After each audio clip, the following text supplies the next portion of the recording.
Меня зовут Прокопьев Карл. Мне 11 лет. Учусь в 5 классе Альяйской средней школы.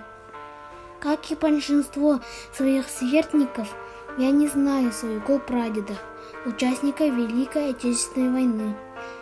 Мой прадед Кигнюров Егор Петрович родился в Ушенском наследии. В 33 года был призван на войну. Он отважно защищал свою родину, воевал за свободную жизнь своих 2 маленьких дочерей и своего будущего поколения.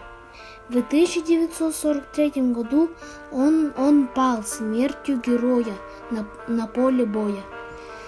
Место захоронения моего прадеда неизвестно, поэтому для меня одной из главных целей в жизни является продолжить поиски могилы прадеда.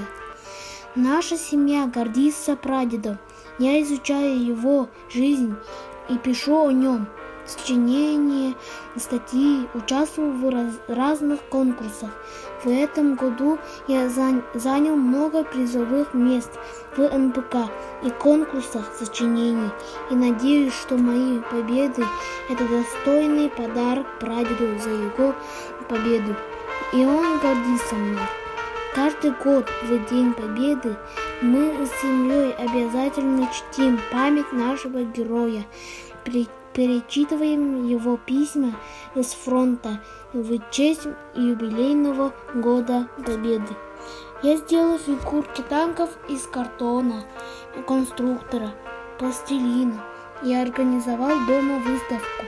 Этот праздник должен быть незабываемым и зрелищным, но запомнится он нам, увы, совсем другим. Но, несмотря на все это, мы обязаны помнить и чтить память наших героев и быть достойными их победы. Я помню и горжусь